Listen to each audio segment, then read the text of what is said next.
welcome to the J. Scott Outdoors podcast. Today we have Trevor Marques of Bull Ridge Guide Service out of Nevada. Trevor, how you doing? I'm doing good, Jay. How are you doing today?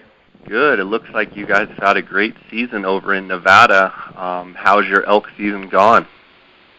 Oh, it's gone really good so far. Ended up, taking a few of the better bulls that we've heard of so far. 2 with the archery and 1 with the governor's tag.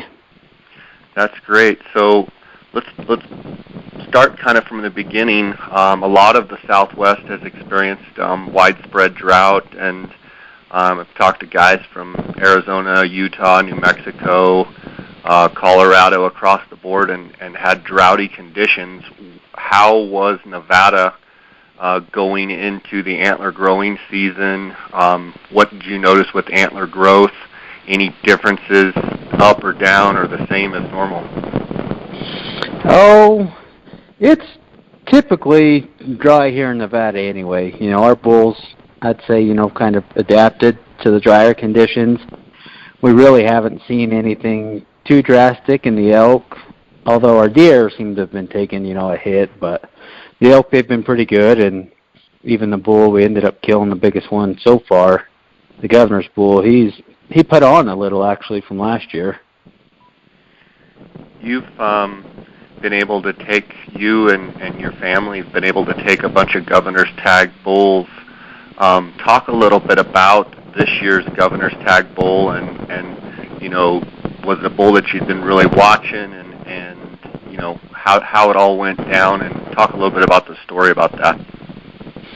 All right, actually, Brock and Alan, they're really good friends, and Brock went to the auction for Alan. They were bidding on it, and it was getting up there, and they almost backed out, but Brock encouraged him to go a little more and ended up getting it. So now that we had that secure, we had, 4 or 5 bulls we had in mind that would be that caliber of what we wanted to hunt with that tag, and this was definitely one of them. His name was Carlos Jr. We actually hunted him in 2015. My uncle had an archery tag then. Brock himself had an archery tag as well, and another one of our guys. So we've been chasing him since then, and we come close during that season but never did get him, and a guy ended up picking up his sheds, and that year he ended up grossing a little over 4 and netting about 395. And then the next year, we turned him up again, and he was really good that year. He just seemed a lot more even, and beams were even. He was well over 4. And our guy Jake, archery hunting, come close a couple times, but still just never could get it done. And then last year, same thing, just a smart bull. He usually had a good number of cows and tough to get in close with the bow. And just never happened in the archery season.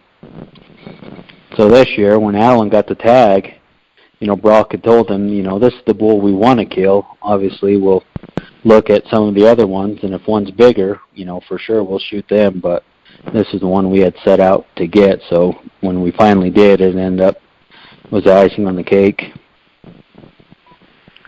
Talk a little bit about, watching them through the summer. Were you able to, get trail camera pictures? Were you able to, monitor him, or did he disappear? Or, when did he show up? Like, what's the story as far as, how much, mental anguish, so to speak, was there, deciding whether you were going to find him, or, did you keep pretty good tabs on him? No, there was a lot of mental games going on with this bull. He just would disappear from us. We'd never see him in the summer or in the winter range. Only time we'd have him turn up was in the archery season. So, them couple of years when we knew he was big and trying to figure out where he went to shed, just we were lost. He actually moved from one rut range to the next year. He moved probably over 20 miles and just rutted in a completely different area. When we first seen him over there, and we're like, this bull's a huge bull, and after getting video and comparing the two, we're like, shoot, that's him. I can't believe he moved that far. So he definitely kept us, wondering what he was doing. But right before that season opened, Brock had found him, and we knew he had ended up pretty good. So that was our number one bull on the list. One of our other ones, he grew a little bit, but not too much, so he was right around that 400-inch mark gross. We had been pretty fortunate at taking 400 net bulls with that tag, so that's our goal when we have that type of tag, is to kill a 400 net bull.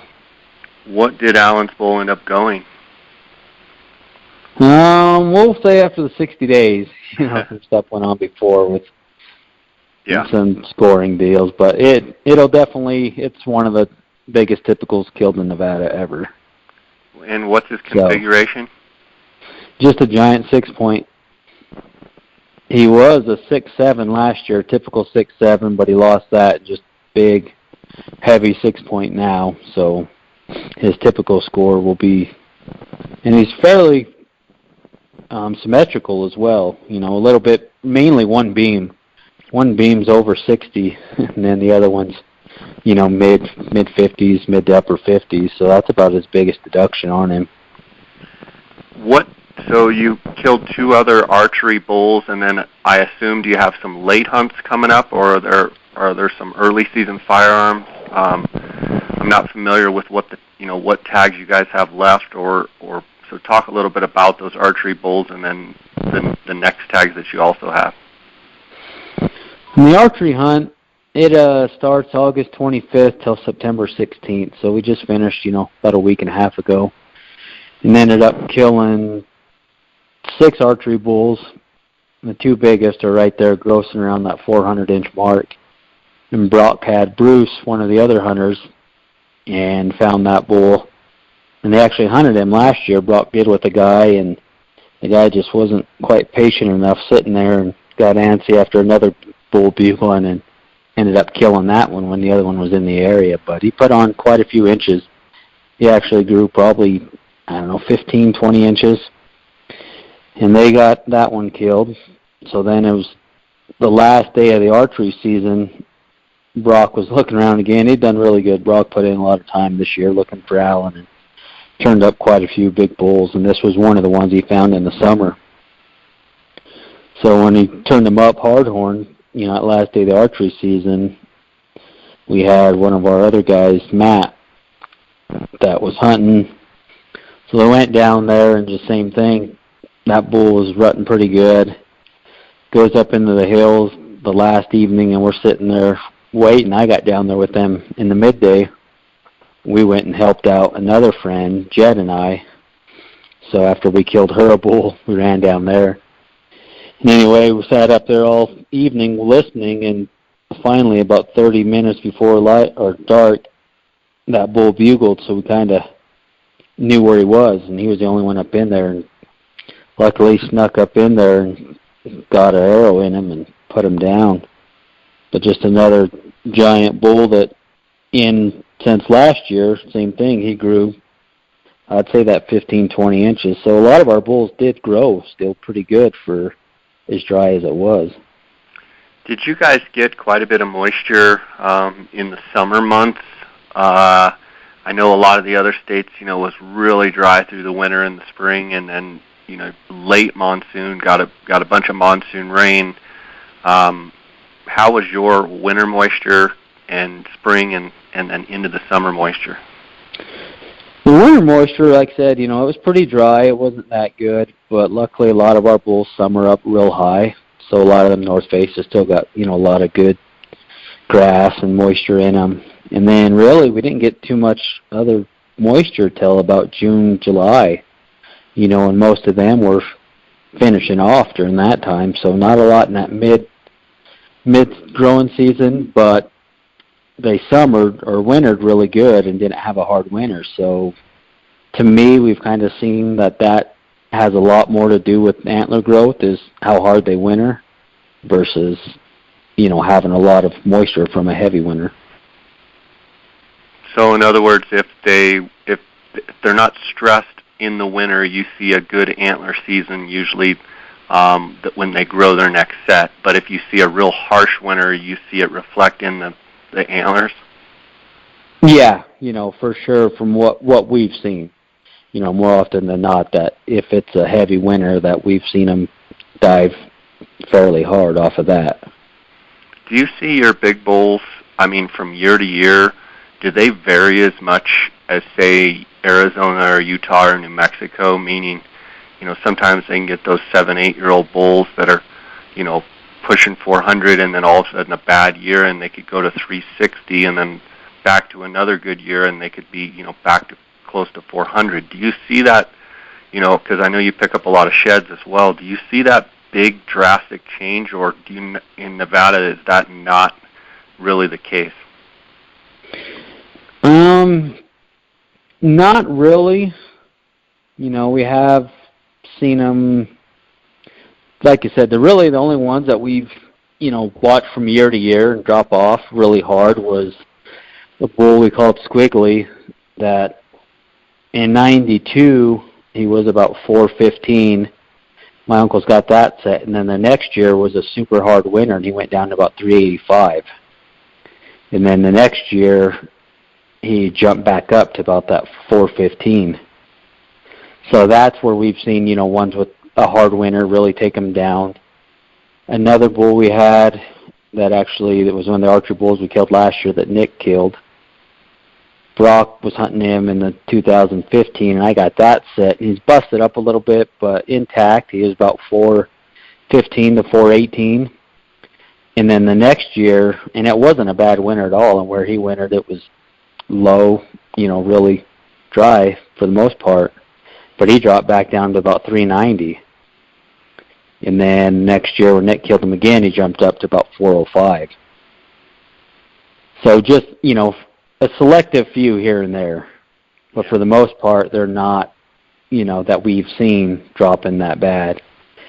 And other bulls we've had, I picked up a set of sheds off a bull that my cousin Tracy killed, and he stayed about the same size for 3 years. And actually, even when he killed him, I just looked recently and found his age, and he was aged at 13.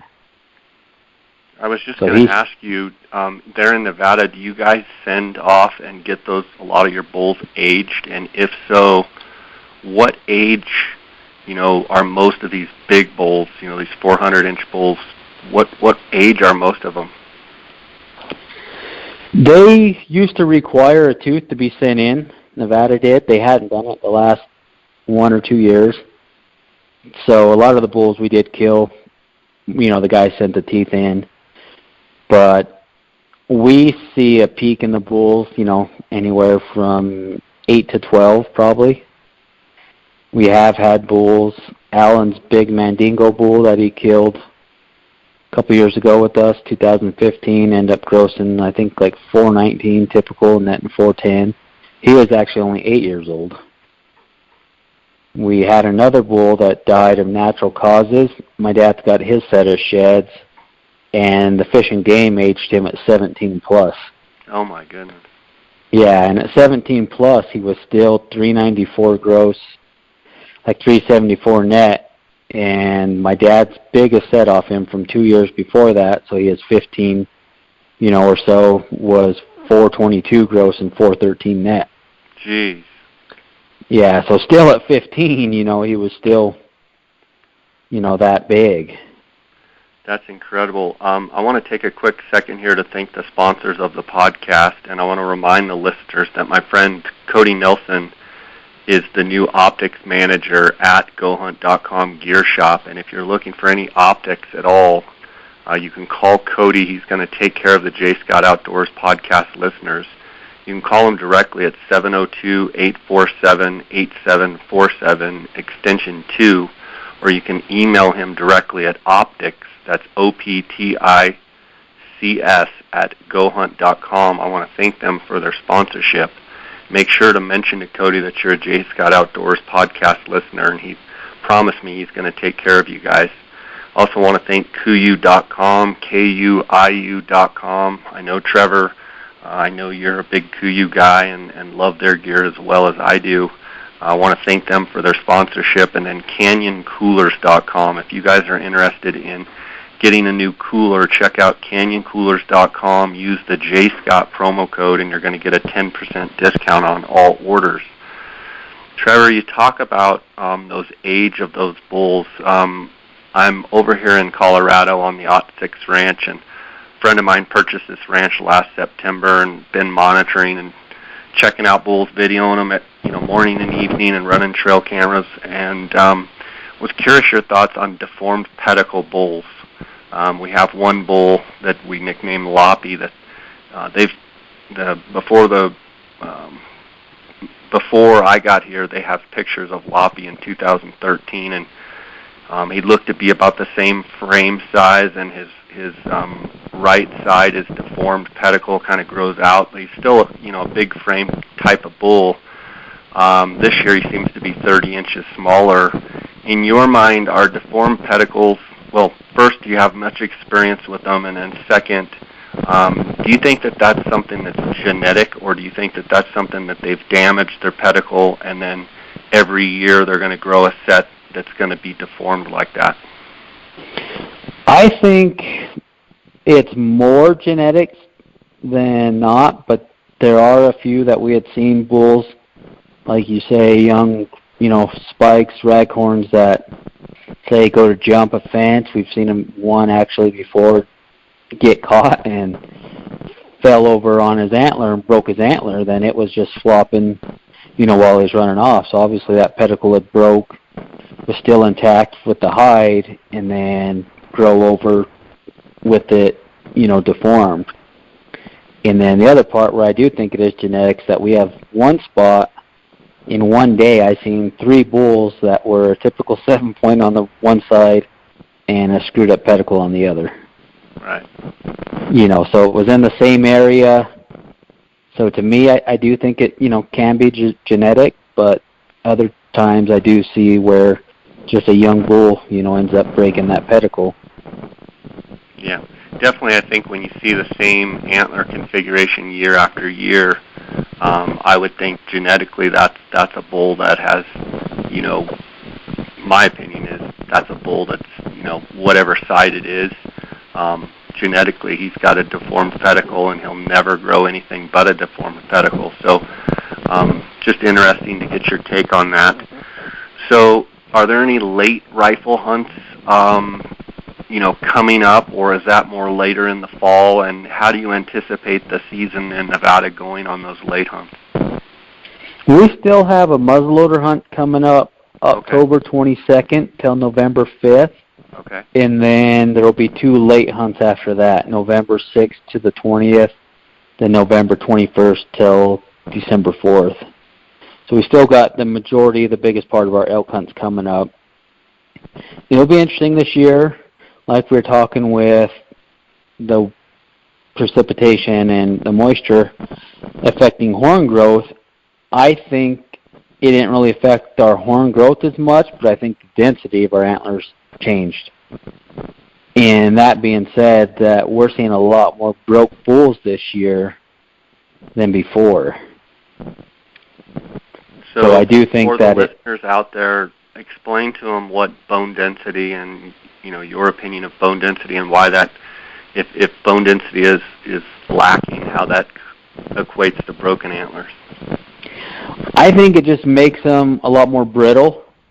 There's not as much flex in them with, just for whatever reason, if they got this type of material or mineral or not, that, like I said, they're a lot more brittle, a lot more stiff. So when these bulls are fighting or raking, a lot of the times we see a lot of the broken points are raking in. We have some really rough terrain and a lot of rock.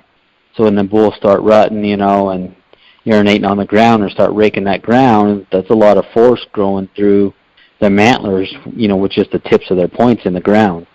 So we see a lot of broken tips through that, and then it seems like more broken beams, hole points are from fighting, etc. You talk about this muzzleloader hunt coming up. Do you hear much bugling during that season? I think you said 3rd week in October. Do you get some of that second, cow estrus cycle, or is it pretty much over with as far as bugling by then?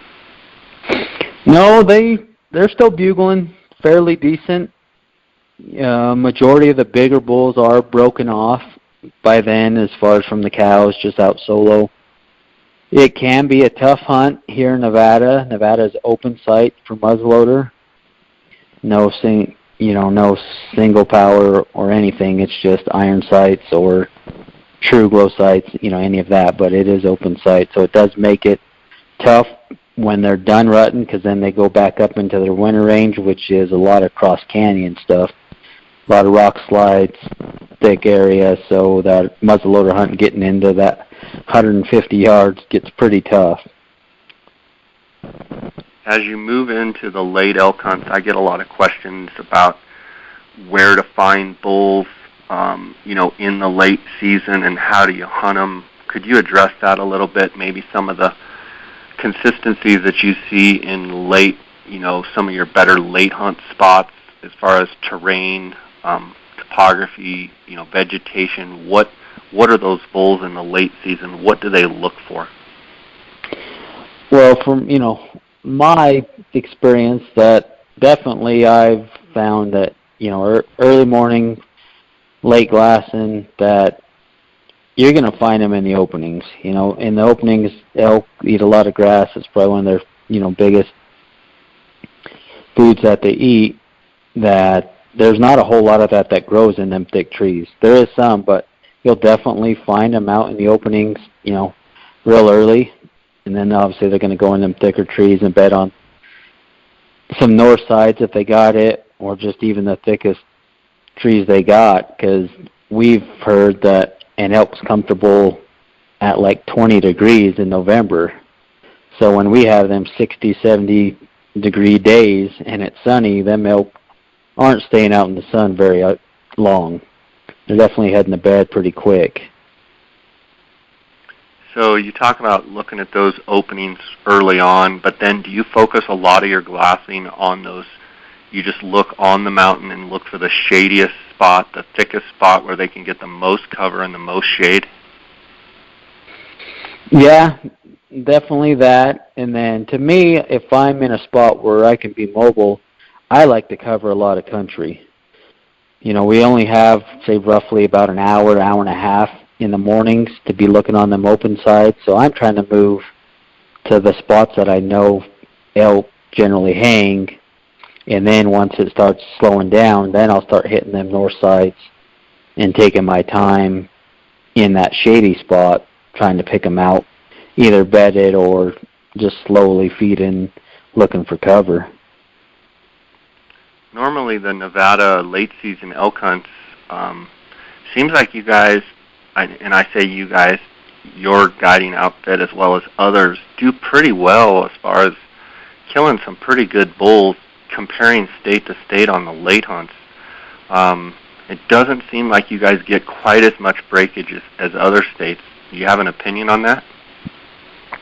No, like I said, it has been really good, and I think more has to do with, like I was saying, with our summer routine, to where they're eating a lot of high protein, good green grass on the north sides, where it's not drying out as fast as, like I said, other states, where Arizona being a lot hotter, or less weather, New Mexico, any of that stuff. But just here, our genetics are really good.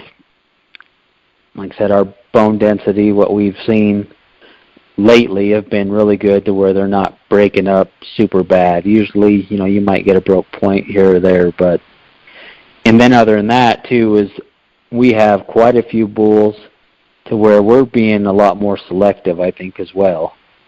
We're not wanting to shoot that bull that's got, if he's got over 15 inches broke, we're definitely not going to want to shoot him. Right. We're typically okay with, 8 to 10 inches broke, but once they got more than that, it's tough to do. The animal don't get credit for what he really is. We just if we can stay away from it, we try to at all costs. Yeah. Looking forward, you've got phenomenal deer and sheep as well, and you're, as well as chasing lions. You've got a lot of passions, man. Thanks. Yeah, definitely. It comes, like I said, without a cost, though. looking forward into those deer hunts, how do you anticipate the deer season being this year, compared to other years, as far as quality of bucks, size of bucks? Is it going to be average, better, or worse than normal in your opinion? I think it's going to be down this year, definitely less than average. We spent the first week of the archery hunt in one of these other units that's typically really good, and in that first week we probably seen over 150 bucks, and probably only 2, I'd say, with that 180 class. So it was a real disappointment, to say the least. Gotcha. What about your sheep season? I know you're always looking for rams. How's it looking there? The rams are doing really good. Talking with Colby down south there, they've been hitting it hard, and they've seen a lot of good deserts. We just got back with my cousin there. He killed that California bighorn up north of Ely here, and we've seen a lot of really good rams in that hunt too, and we found this one and luckily got it done. Good. Trevor, I really appreciate you spending time with us today. I want to give you a chance to let the listeners know how they can best find out more about you, how they can follow, etc., and I'll try and also link those up in the show notes. So would you do that for me? Yeah, you can follow us on Facebook at Bull Ridge Guide Service. We have a page on there, and also on Instagram at Bull Ridge Guide Service. And probably the easiest is to go to their either page or our website at www.bull-ridge.com, and it's got our contact info on there, along with some recent pictures of the hunts, and you can stay up to date. Give us a call if you're interested in applying for Nevada. Sounds awesome, man. Well, congratulations on your success so far this year with the big elk that you guys have killed, several of the big bulls you guys have killed, and look forward to see how you guys do in the late season, and always enjoy following along on your Instagram page, and really just appreciate you spending time with us here. Of course, and thank you too, Jay, and good luck to your hunts as well this year. All right, buddy. Well, God bless. Take care, okay? You too. All right. All right, bye.